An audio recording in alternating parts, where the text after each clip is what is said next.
All right, so we're going to watch this video. I'm going to take a good cheeky look at it and see if we can see some things and make some deductions. We put our hat on and we see what happens. All right. All right. So first things first. Well, there's not a lot to see just yet. All right. Clearly wearing grease. We've got what looks like Hades over in this corner. It could just be a hoplite, but like Hades and a hoplite, they kind of seem very similar. This is Zeus. You can tell it's Zeus. I mean, beyond the fact that he's got the Zeus beard, he's not holding the Poseidon trident. Gods will return. It's so epic. All right, we're over in Norselands now, and this is obviously Thor's hammer. It's got to be. So we've got the Norse, we've got the Greeks, and we're in Egypt. That was Isis on the left. If I go back and see who's on the right, I don't know if I saw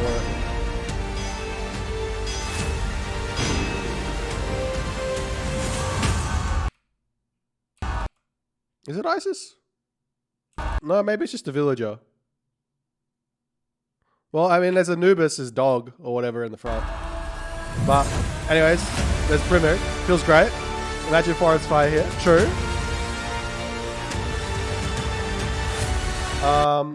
Okay, we got Poseidon. It's all too hard to see. I can't see what that is. All right, that's all we get to see. All right, well, it was pretty short, but hey. Now, this is the big difference. Whoops.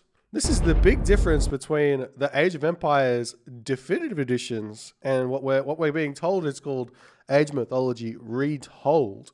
Now, I've got a couple of theories about this already in that, well, we're not actually getting a straight definitive edition in the idea that what definitive edition was for the Age of Empires franchise was a complete. They just leave the gameplay mechanics as they were, and bring it up to modern era. So I wouldn't be surprised to see very, very different gameplay mechanics. Things like attack move working, maybe some more formations or things like that. I wouldn't be surprised to see different campaigns being added in here. This says Retold, a new story, new heroes. I wouldn't be surprised if they go that route. A bunch more story-based things. Now, if we're completely honest, we are the multiplayer community, but the strongest community in Age Mythology is the single-player community, and it would make a lot of sense for the developers to make a whole bunch more story-based campaigns for these players to play through and get attached to new characters and new champions, heroes, or whatever. Beyond all of this, the big thing to take away from this is that we only saw the first three civilizations, the original three civilizations from Age Mythology. We didn't see Atlanteans, we didn't see China, we didn't see the Aztecs. I mean, the Aztecs aren't really from the Ensemble Studios, but beyond that, we haven't seen any of all the Japanese. There's no new civilizations. So what does this mean?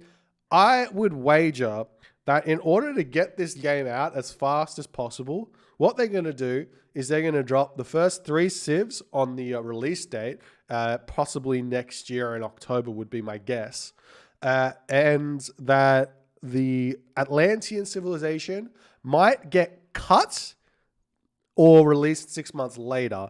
Now, the reason for this is there was some regret from, if you've actually watched any of the like documentaries or documentation on Age Mythology of the Titans, they were very, very much like, oh, we could do this, and they kind of picked the Atlanteans, and in the end, they were like, well, maybe we probably should have done something a little bit different.